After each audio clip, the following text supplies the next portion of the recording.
Good afternoon and welcome all to today's session on income diversifications. We have two exciting speakers for you today, followed up by breakout rooms.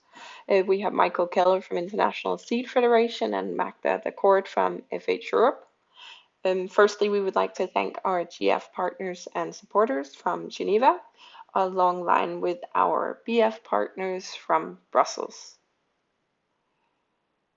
But first on the virtual stage is Michael Keller from the International Seed Federation. Here you go, Michael. You as a previous person in charge of giving money and now someone who has to use the money in the right way coming from companies helped me also a little bit to somehow structure our work, our way of doing it. First thing, a budget is not a standalone. We all know it. A budget, we get money from our members to do something. That means, and that's something where I would like to emphasize my talk today. It's we as an association, we have a role to play. That means we as an association have, for us, it's to represent the interest of the seed sector worldwide. But I would rather clarify it. We have on a day-to-day business to prove our value. It's about value proposition to our members. You know, the composition of my members, it's from a small family-owned company to the biggest multinationals. At the same time, I have national seed associations. That means also these kind of associations are struggling with their budgets. But for all of them, the most important thing we have to provide is a value proposition. Since I'm on board since 5 years now, we are restructuring ourselves to clarify who we are and where we want to go. You spoke about a legacy. Yes, nearly 100 years old. Yes, we have a legacy. We take it into account. But the world has changed. And we need to change our mindset in associations. We are not civil servants. We are not administrators.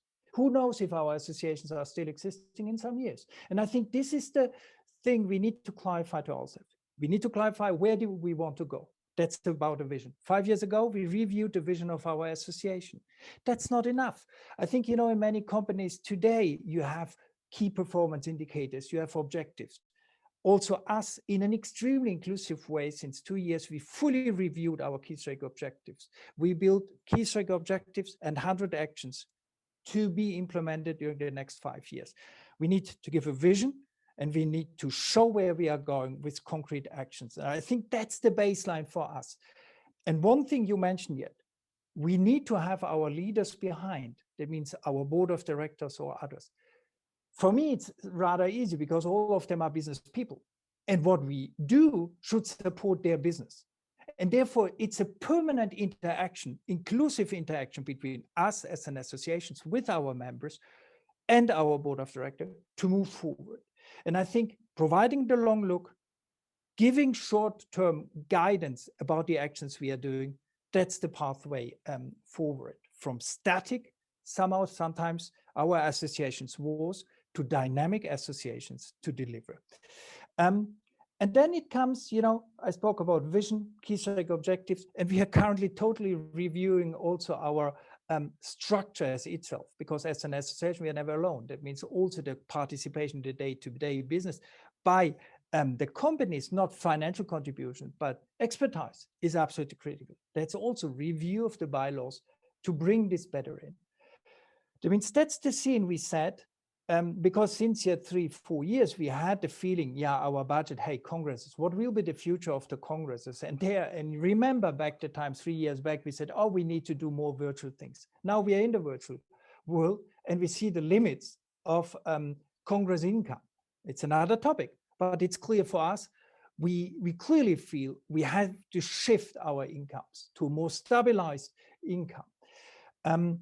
We look on our membership fees, which is one of the other two pillars.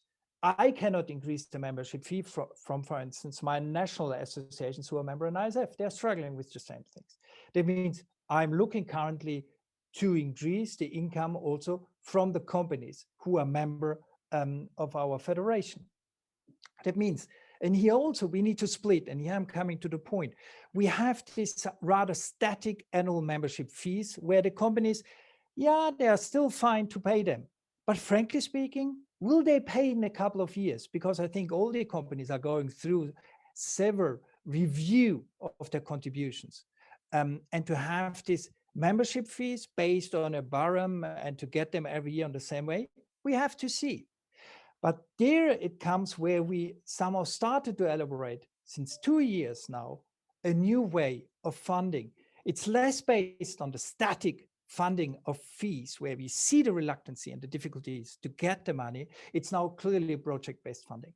When I'm saying project-based funding, this is again based on, spoke about vision, I spoke about key strategic objectives. It's about the implementation of this. That means we take out some of the actions. We are saying, this one, critical for your business. We do not have the money to do it, but it's part of what we have to deliver. Either you're starting to contribute as a project-based fund, I need this amount of money, and we are working on during the next 3 or 4 years. And based on this, and that's impressive, we could earn a lot of money for 2 very precise projects, which allowed me 4 years, clear funding, and I could hire additional persons. And the second, perhaps, and then I'm ending giving back to you, Kai, is we felt also another thing. Our associations, we have a lot of expertise and knowledge. And when I'm seeing very often, you see these international studies where there's the international calls for proposals and propositions, can be from United Nations or other bodies.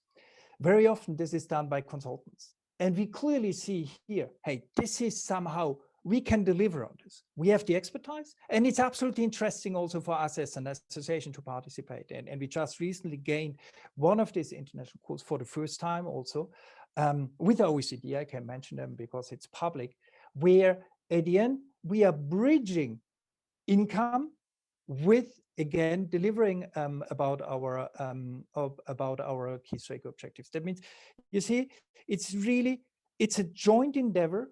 You need the politics, the board of directors behind you, and from our perspective, to get them behind, it's the clear vision, the clear guidance, and the actions to move forward. Back to you, Kai. Yes, thank you, Michael. You were saying a bit earlier, one of the services or one of the new pillars you are creating for income generation are those services. In practice, what does that mean?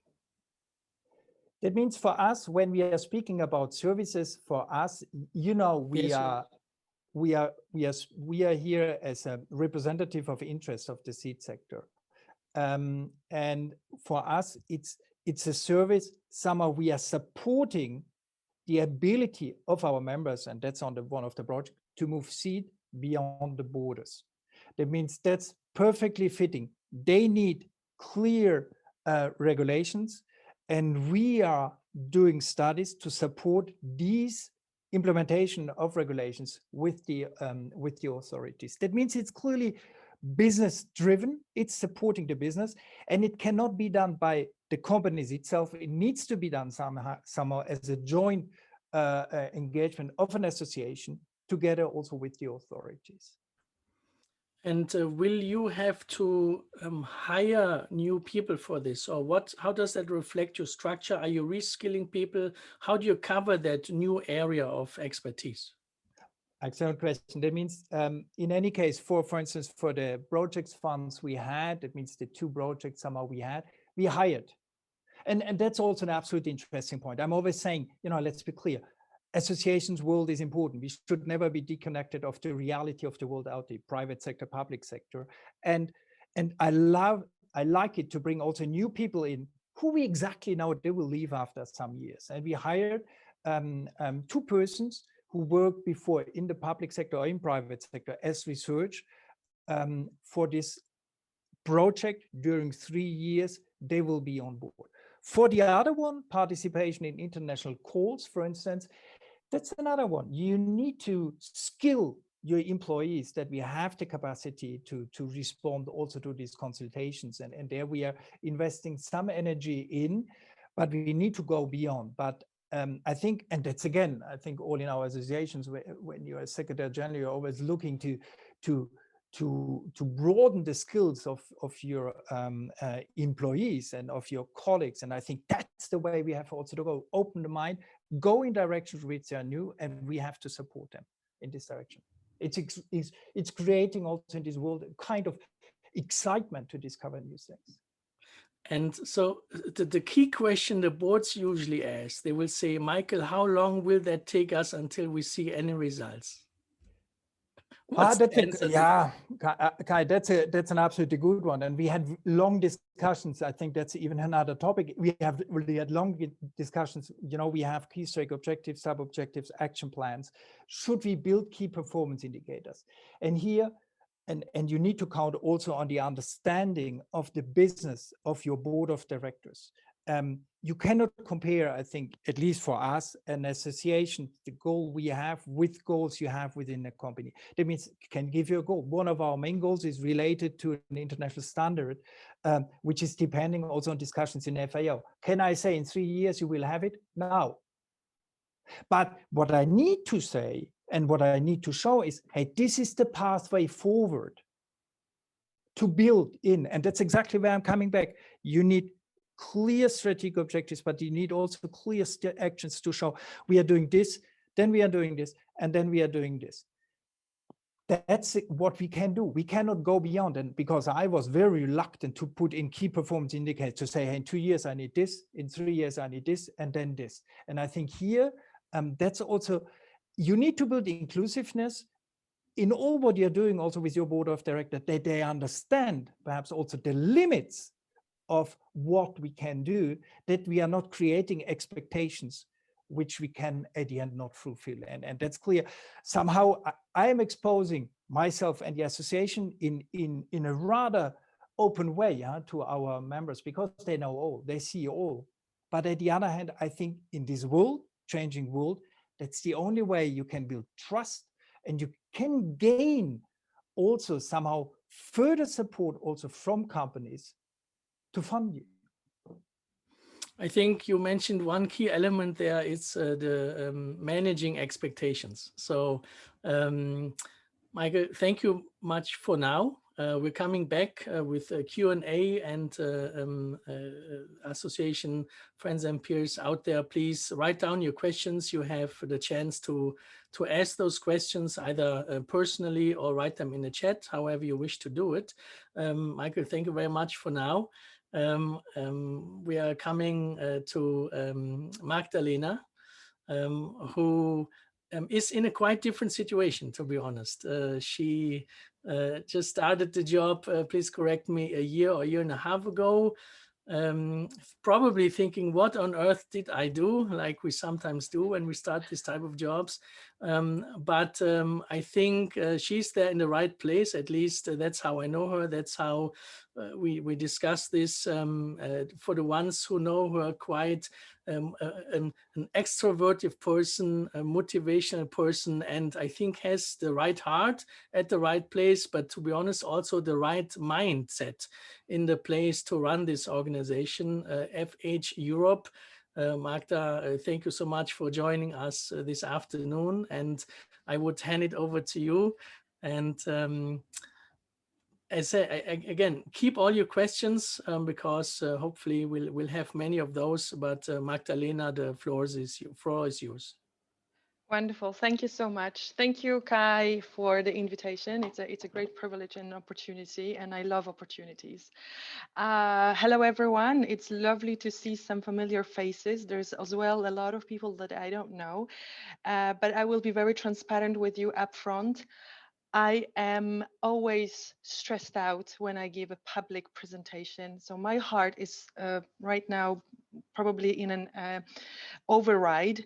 So if you can help me deliver this presentation, I will be delighted. So please, if you can, switch your cameras on, and if you can, use your body language to communicate with me, because I will be asking maybe some questions to make it a little bit more interactive. And thank you, Silvano, for setting the standards, and Nancy, thank you. Okay. Kai said, indeed, I come from a slightly different perspective. I have 4 slides prepared to help me with this presentation, so I will share my screen right now. And I will just need someone to give me thumbs up to say that you can see my slides this particular moment. Anyone? Yeah, thumbs there up? we go. Wonderful. Perfect. Thank you so much, Anne. Okay, so FH Europe is a European FH patient network, and it's a registered charity. We were registered officially in 2016, and interestingly enough, we were registered as a pan-European organization in England and Wales when the announcement of Brexit was made. So at that time I would have said, no, please, no, let's move to Brussels for many different reasons. But hey, we registered in Wales and England and Wales as a charity that translates into non-for-profit. And we have 25 members in 24 countries. We have a growing collaboration with different stakeholders, and I wanted to highlight all of those pieces of information I'm giving you. I think it will all come together when I talk about income diversification. So growing collaboration. Now, our mission is the advancement of health and the prevention, and I highlight prevention of early cardiovascular disease with a focus of inherited lipid conditions. So far, probably for many of you sounds extremely medical, not related, but let me tell you, and I absolutely take this opportunity to decipher what FH stands for. FH stands for familial hypercholesterolemia. Wow, you can break your tongue trying to pronounce that. But what that really means is a family history of early cardiac events and increased very high cholesterol, which leads to premature atherosclerosis, heart attacks, and stroke. And I know that there are some people from stroke here, so we definitely need to connect offline. That particular condition, ladies and gentlemen, impacts 1 person in 300 people. So and it impacts families because it's inherited. What that means, there is an estimated 34 million people around the world with the condition. Now let me put the picture a little bit more. I will be a little bit maybe drastic here because 90% of the people born with the condition are not aware of it. So taking the statistics now, probably here in this virtual room, we have some people who might either have that condition or have a family members who have that condition and they are not aware. Why am I saying all of that? Non-profit organizations are called non-for-profit, but they should be called for impact, for social impact. My existence is only excused by the fact that our charity is there to make an impact, a civil, a social impact, to raise awareness, help people be diagnosed, get on treatment. I mentioned to you that 90% of the people with the condition are undiagnosed, which is around 30 million around the world. They're my beneficiaries and they don't even know that. They are, in your terms, my customers, and they don't even know that. So how can I make some revenue out of that? How can I have a membership fee here? So I hope that picturing that will help understand how non-for-profit charity like myself can diversify income. With that, I would like to move to the next slide and say, it all starts, just like Michael said, with the vision, with the purpose. For us, it's the definition. And I wonder among the people here in this meeting, is there anyone who is classified or considered themselves as a non-for-profit? If you can just raise your hand so I can see any non-for-profits, so that my presentation is relevant to someone. Okay, there are some. Fantastic. When I first started working for non-for-profit, someone told me, why are you stressing out so much about the revenue? We are non-for-profit, we're not supposed to make profit. And I said, we are supposed to make profit, and as much as possible. The only thing is that we need to channel it back into making an impact. Therefore, in my slides, which I am very happy to share after this presentation, I invite you to actually look at the definition of a non-for-profit organization and a short, interesting movie by Simon Sinek, for those of you who know him as an author of a book, Why. He also pleads to non-for-profit leaders to say, stop calling yourself non-for-profit and start calling yourself for Magdalena, impact. can I just interrupt? I think a lot of people raise their hands. I think we only see, does everybody only see the first slide? Apologies. Is that reason, now yeah. good? Thank you so much. I think Okay. I was so excited already in talking. So my impact that I can make with our charity is very clear. Now I need to be able to articulate it, and I need to put a certain value on it. But what I realized, and just maybe to give you a bit of a background on myself, I actually come from pharmaceutical industry. I used to work, have a really nice stable salary, and we were the ones who were leveraging associations and societies for our purposes. Now, just like Michael said, I'm on the other side of the table, where I actually need those people to fund me. And what I realized that with our impact that we're trying to create, my moves are tied by the fundamental question of our governance.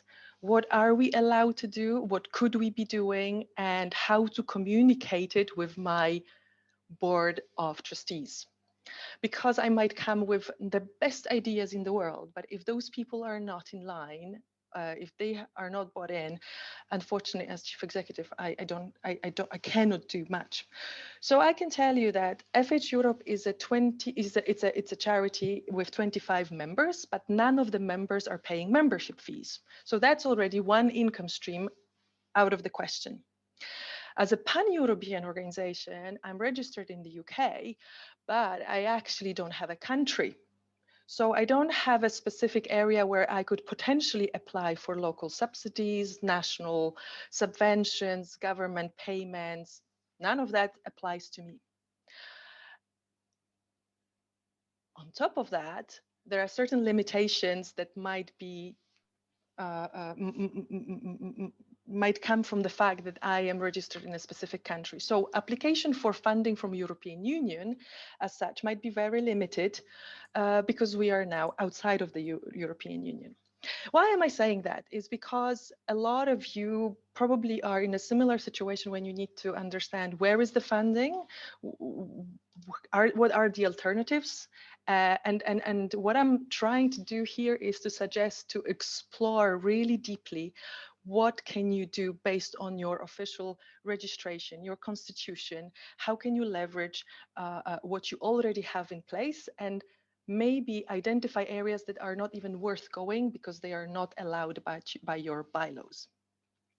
Now, because of the impact that FH Europe can do with a European population, I thought, coming from the marketing background, I should be leveraging social media and reaching out to people and organizing crowdfunding, virtual events. I'm sure that because of the cause, because of the mission, because of the personal situation of many people I would be reaching out, they would be willing to pay, to donate. And I wonder, because I haven't seen on the initial slide when the slider was delivered, how many of you are even considering crowdfunding and donation options? Is there anyone here to whom it might apply? If you could just raise your hand. Okay, I can see one. At least on my screen, I can see one. Okay, so I thought, you know, this is such an obvious thing. I should be able to do crowdfunding. And I realized that some of my member countries said no, because I would be stepping on their turf. And that goes back to the question, if we are all sharing the same mission, shouldn't we all be willing to leverage opportunities that technology and social media allow us and do crowdfunding and then introduce something like revenue share or split? Again, I am in the phase when I am soft introducing it among my members and also my board to get the understanding and the potential and the buy-in. So, so that's really around governance in point number 2. What I'm also doing right now, because our situation is fairly impacted because of a limited income stream. Magda, just to say we have 2 minutes, and yes, I will speed breakouts. up. Absolutely, thank you. We're doing an assessment of where actually the funding could come from, and as one of those specific opportunities we've identified is income could come from new collaborations. And I think Michael mentioned that already. Charities like ours and impact organizations have the possibility to collaborate with multi-stakeholder groups. And anything that, again, linking to what Michael said, policy, lobbying, improvement on a social and citizen level is absolutely key. And so nowadays, an example that I wanted to show is we have partnered with Medizi, which is an online medical community. It's a global community of young physicians, with EAS, which is the European Atherosclerosis Society, to try and create a collaboration coming from different backgrounds, society, research, and education, and consider applying for multi-stakeholder grants. And there are European grants, national specific grants.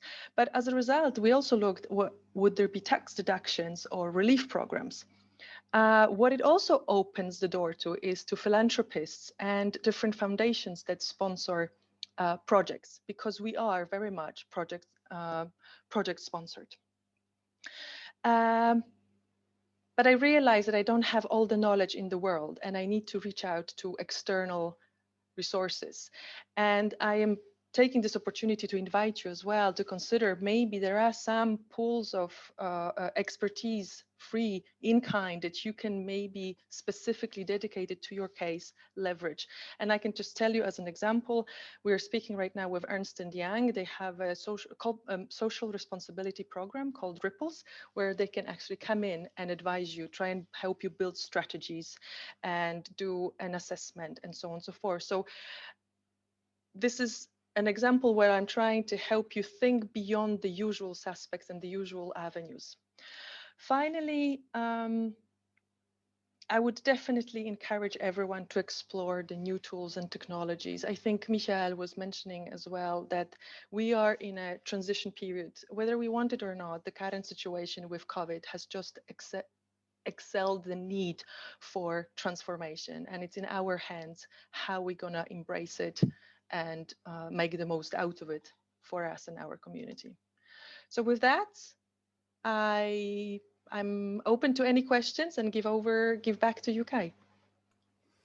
Yes, Magda, and I think the matter of fact is that we and many of us don't have all the answers, and I think that is one reason why we do this and keep discussing those issues and matters. I think you mentioned one very important element there, and that is to create maybe more cross-collaboration, share more knowledge, more specific knowledge about the niche themes or the niche topics that we try to cover.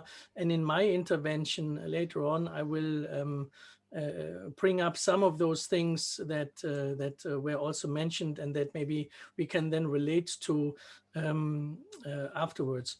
We would now go into the breakout sessions, and I think we have a slide with the question for the breakout sessions.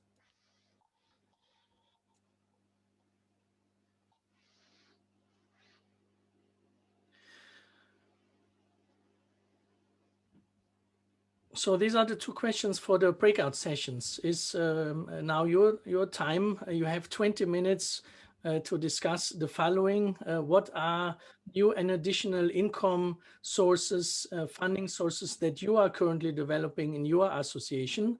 And related to that is nothing comes always easy. What are the challenges and the biggest hurdles to implement those plans? Having one idea is one thing, but then really getting them implemented is the other. So please go in the breakout rooms and discuss that. Please assign one person to take notes. You will come back and then report on the topics that you have discussed. We'll take 2, 3, possibly 4 people to then share with us what you have discussed, and you have 20 minutes to do that. So Kai, do you want to get a few people to report on the session or on the breakouts? Yes, I hope you all had a good group to discuss. Not too many people seem to have left. Any volunteers to share for us? Maybe 2-3 minutes, just a few points that you discussed there.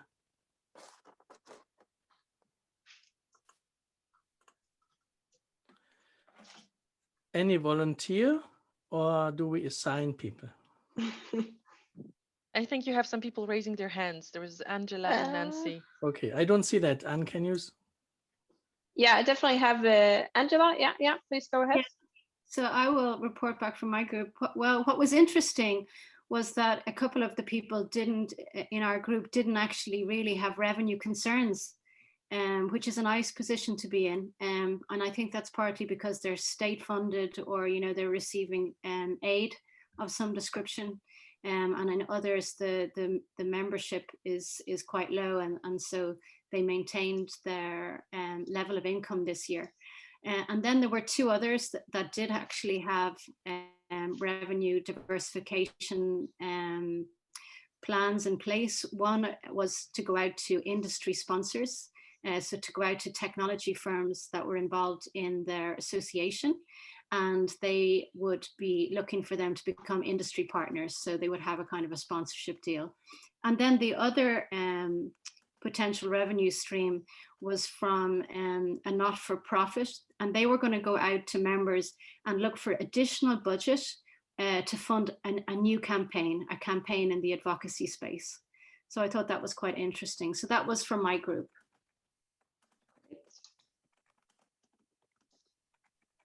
And I think we had another, was it Daniele that was wanted to share? Did anyone else raise their hands? Sorry, I don't get everyone on the screen. I have group Nancy? 3. Okay. Yeah, please, Nancy. The major conclusion was that we had too little time. Yes. We didn't all get a chance to speak. We seemed to share the idea that our old pillars of funding were membership, congresses, exhibitions.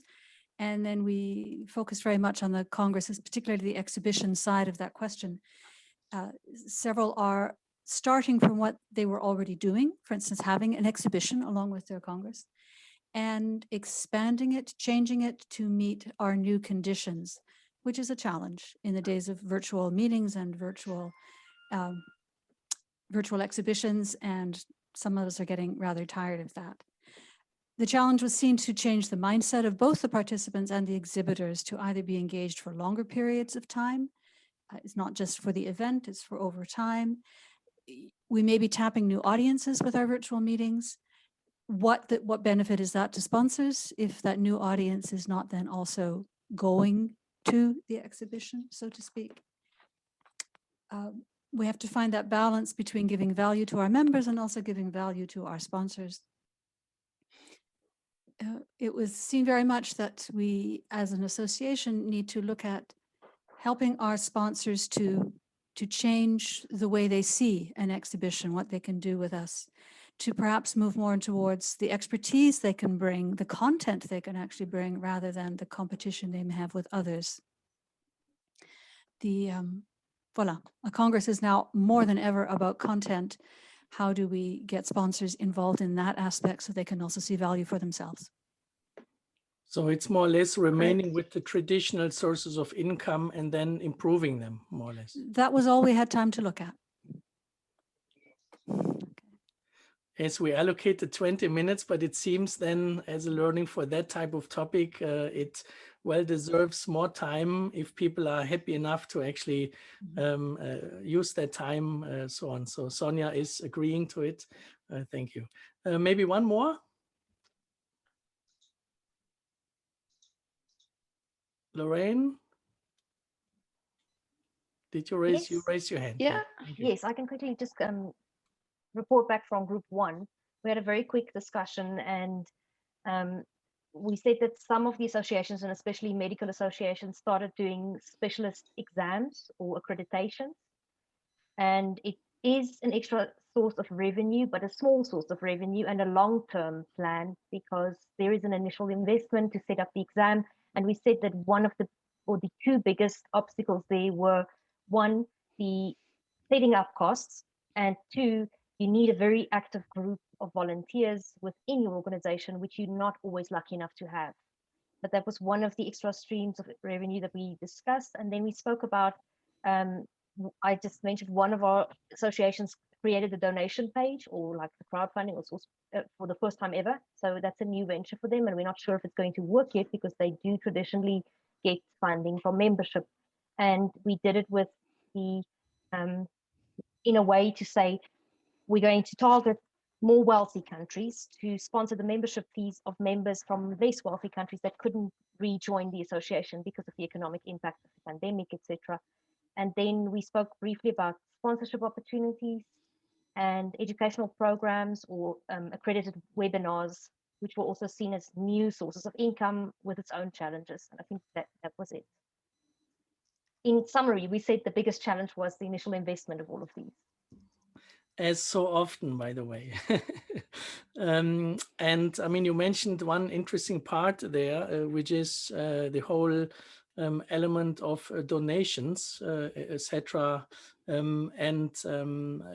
know this is only now 3 groups, because this is now what we have time for. We like to finish on time in about 10 minutes. And before we do that, I would like to also share some information about when I say the organizations that I work with, the funding sources.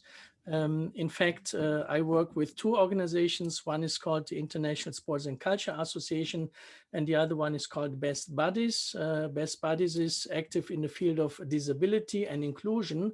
And here in front of you, you actually see the 10 sources of funding that we have developed in Best Buddies. And the reason why I wanted to bring up that slide is just to see, when we talk as associations about income, the 2, 3, 4 main sources of income that most of you mentioned are also on that slide. Interesting is that when we talk about additional or improving income, revenue in general, we look at the sources that we mainly have at the moment. But in Best Buddies, these are the 10 sources of funding that we work with. Some bring in a bit more and some bring a few others. And what I would say is, just to pick out a few, I mean, each of this pillar or each of this source of funding is managed by one specific person or more by a department.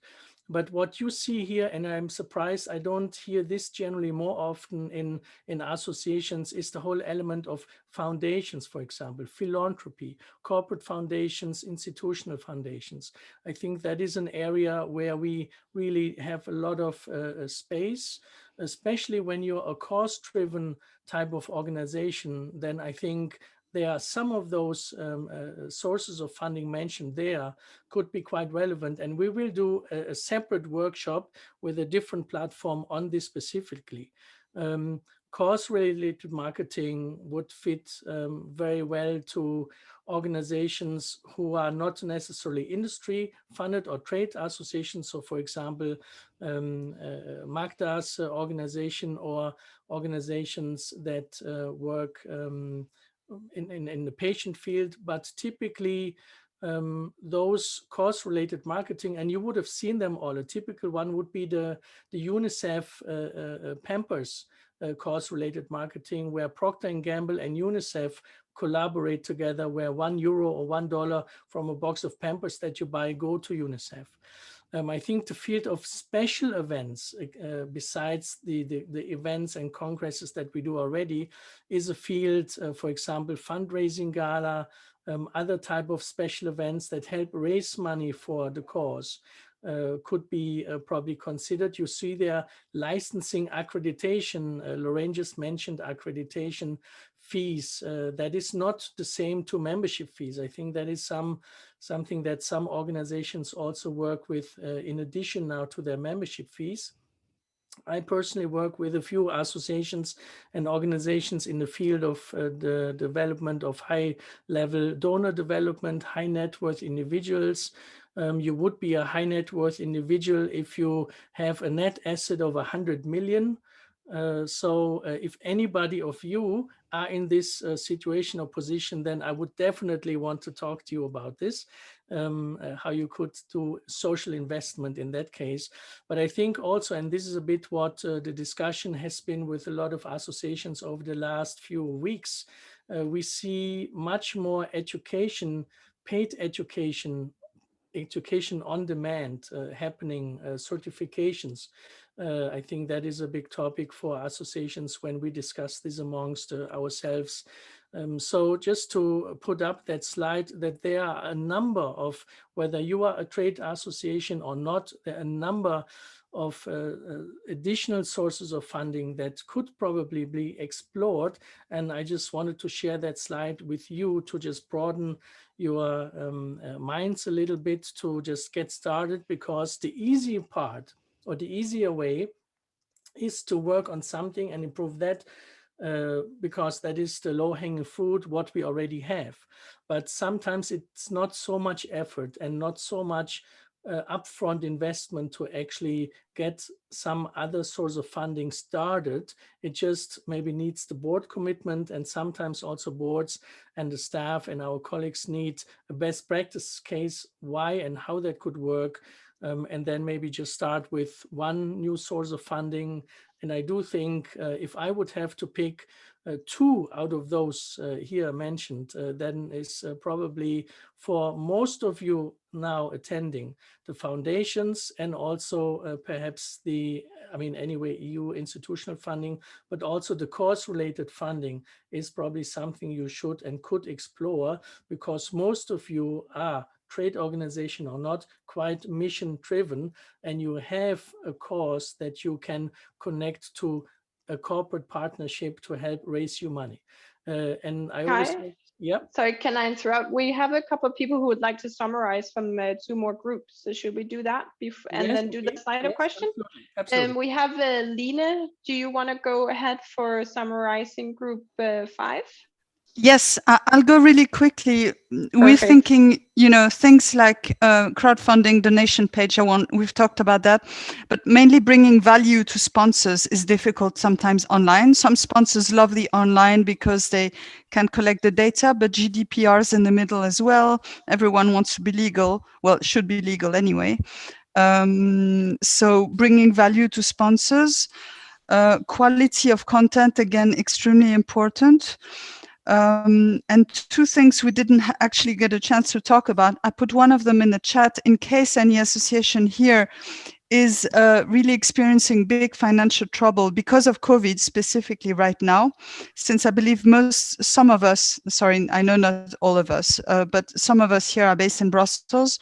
Brussels has lots of help, the same way that, public help for corporations. The same exists for associations. There's a website for that. I put it in the chat. And same thing at national level. So I know we've talked about, public help in general, but this is very specific right now related to COVID. And there are also initiatives, and I forgot the name now, but I can find it if anyone wants to connect offline. For pro bono help from consultants and people willing to help, specialists, marketing specialists, e-commerce, association management consultants, event management consultants, etc., doing pro bono jobs, and dossiers of associations which again are experiencing are in dire straits right now because of COVID, can actually apply to that. That's very specific. And sorry, I forgot the name, but I'm happy to share that. And Lina, offline. I think that is great to mention. Maybe also just to say, of course, the 1819 is, of course, Belgian related, yep. Not maybe necessarily related to a lot of the organizations, associations that are on here that are not necessarily Brussels-based, but definitely the case. Also, the pro bono work, I think that is a great offer there. If you have more questions to the slide that I just previously presented, please let me know, and I'll share more information on that. Also on how to maybe get one or the other pillar or source of funding get started. We have now one. We also had John Skinner from Group 4. Do we want to do that quickly? Yeah, I mean, to If me, is he still on the call? Yeah, I'm still on the call and still happy to summarize. Perfect. Thank you, John. Okay. Everybody else still happy? If everybody stays on, super. Thank you. I'll be quite brief. So just to give a few of the ideas that came out during our session, Shada of the International Association of Facilitators said that they've started a mentoring program whereby one of their expert, what I understood was one of their expert members, or some of their expert members, were engaged to help with recertifying what the wider group of membership, and they would earn a small profit on each time that was done. Also, Michelle of the European Stroke Association talked about the difficulty of giving value to sponsors and exhibitors, which has also been mentioned just earlier, that it's difficult to keep exhibitors on board with the move to virtual especially. So what they're doing, this European Stroke Association are doing, is they're doing a series of webinars and special sessions for the sponsors to try and give them something extra and something content related, something educational, and really to show that the message came through. It was how important it was to show the exhibitors and the sponsors that we, the association, are listening to them. So that's what came out of ours. Thank you, John, for sharing that. I think there is a creative head on. I think everybody's looking for solutions, and thank you for your engagements during the breakouts and for reporting back on them. We, by the way, collect all that information, and that's a bit too early, Anne. We collect all that information and create a white paper out of that, and we'll share that as well. The session is also available later on as a podcast, so different information, and I think we need to keep sharing. Now it would be the time, because many people actually brought it up, the topic, exhibitions, income, etc. Next Monday we have a session that is called the Future of Association Exhibitions. We have 3 people on that panel, and if you are interested in that one, you are very welcome to join that session as well. And I think there we also have a bit of a controversial discussion whether at all exhibitions will be the future or not, whilst others will argue and make the point, yes, but in a different way and improved ways like we discussed here. So thank you for that. We have 2 more slides. One relates to also upcoming, which is the Brussels European Association Summit, or the European Association Summit EAS, that takes place in April. So please have that on the radar. And I think Eduardo and the partners, FIBE and NASIS Association World, ESAE, will also share information on that either through mail or on social media. So have a look out. That'll be a virtual element as well. And then also one last slide, I believe that we have then those 3 events coming up with GF on the 16th, 17th of September, BF at the end of November, and we are launching NIAF, the Nordic International Association Forum, in spring 2022. And they are all combined under this brand CF. So in summary, one takeaway is definitely that we need to keep discussing that issue. I think there's a lot of interest and in the unknown, to figure out the unknown, and let's just keep working on those and align. I think this cross collaboration is very much an area that we should have much more on the radar. And for that reason, please let's keep discussing. Let's put our questions out there to the community, and then see who we can bring together to help answering some of those. And I think that was the last slide. So yeah, so thank you very much to all of you for joining today. It's never enough time, but good to know. If you think this session was too short and it should have gone a bit more into detailed, hands-on information, please let us know, because we always assume that the session should be 60 minutes or 75 minutes, but maybe once in a while it's worthwhile to run the sessions a bit longer and go a bit more into the nitty-gritty and make them more of a workshop type of discussion or session. So thank you very much to all of you, and hopefully see you on Monday and upcoming online sessions. Thank you very much again to the GF and BF partners, and be safe and stay well.